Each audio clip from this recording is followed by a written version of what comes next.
యోబు గ్రంథం 25:5. ఆ! ఆ! కాడు. యోబు గ్రంథం 38 అధ్యాయం. యోబు ఆయన దృష్టికి చంద్రుడేం కాదు, కాంతి గలవాడే. మరి చంద్రుడు కాంతొస్తుంది. ఆ కాంతి ఎలా వస్తుందంటే సూర్యుడి నుండి వెలుగు తీసుకుంటది. కాంతి రిఫ్లెక్ట్ అనమాట. రాత్రంతా రేడియం బాల్ ఎలిగి ఆ సూర్యుడు అలా వెళ్ళిపోతాడు కదా దక్షిణ దేశాలకి. ఈ చంద్రుడు రేడియంలో ఎలుగుతాడు అంతే.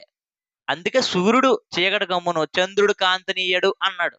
సూర్యుడు చీకటి కమ్మనైనా చంద్రుడు ఎందుకు కాంతి ఇవ్వడు? మరి సూర్యుడు వచ్చిన వెలుతురుని అబ్జర్వ్ చేసుకుని కదా అది వెలుగుతుంది. సూర్యుడు ఆగిపోతే ఆటోమేటిక్‌గా చంద్రుడు కాంతి వత్తదా? ఇప్పుడు నువ్వు అద్దానవురా నా దగ్గర లైట్ ఉంది. నేను అద్దంలో కొడితే నీ నుండి కూడా లైట్ ఎళ్తదా ఎళ్ళదా? నేను ఆపేసాను నీ నుండి ఎళ్తదా? నువ్వు చంద్రుడివి, నేను సూర్యుడిని. నేను లైట్ ఎత్తన్నాను. నేను లైట్ ఆపేత్తే నువ్వేం వెలుగుతావు ఇంకా? అర్థమైందా మీకు?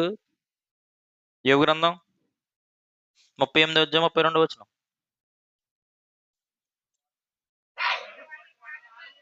హ్మ్. హ్మ్. హ్మ్. హ్మ్. హ్మ్. చూసావా? అక్కడే ఉన్నాడు. చంద్రుడు పవిత్రమైనవి కావని చెప్పాడు కదా అక్కడ. వాటి వాటి కాలములలో నక్షత్ర రాసులను నక్షత్రాలంటే ఏం చెప్పాను మళ్ళీ? సూర్యులని చెప్పాను. జాగ్రత్తగా గుర్తుపెట్టుకోండి. వాటి వాటి కాలాలున్నాయి. అంటే ఏంటి? నక్షత్రానికి ఏమైపోద్దని చెప్పినప్పుడు అంటే సూర్యుడికి ఏమైపోద్దన్నాను? గ్యాస్. బాబు ఇప్పుడు మనం ఇంట్లో గ్యాస్ ఉంది బాబు అందులో ఉత్తిని ఎలిగేత్తందది. ఏదైనా ఉత్తిని ఎలిగేద్దా? ఏదో మండింటే బర్నింగ్ సూర్యుల్లో హీలియం అనుకుంటా. కొట్టండది. హీలియం గ్యాసేనా? హైడ్రోజన్ అయన్నీ ఉన్నాయి బాబా సూర్యుల్లో. గ్యాసెస్ అయి.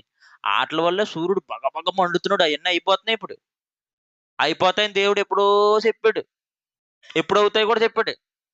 యేసుప్రభు రెండో రాకడ వచ్చిన తర్వాత, అందరూ ఎళ్ళిపోయిన తర్వాత, భూమి దగ్గరికి ఆయన మూడోసారి అందరికి కనబడేలాగా వస్తాడు. అప్పుడు అయిపోతాయి గ్యాస్. ఇందాక మా పెద్దనాన్న ఇంకా సూర్యుడే లేడు ఇలా ఎట్టేత్తన్నాడు. ఏట్రా? ఆ గ్యాస్ అయిపోద్దప్పుడు. గ్యాస్ అయిపోతే దేనికి దండం పెడతా? గ్యాస్ బండోడికి ఫోను చేయడానికి పనవ్వదు. గ్యాస్ బండోడేం తీసుకొచ్చి గ్యాస్ ఎయడు. ఎక్కడో ఉన్న గ్యాస్ బండనే తీసుకొచ్చి ఇక్కడ ఎట్టాడు నీకోసం అని జెప్పి.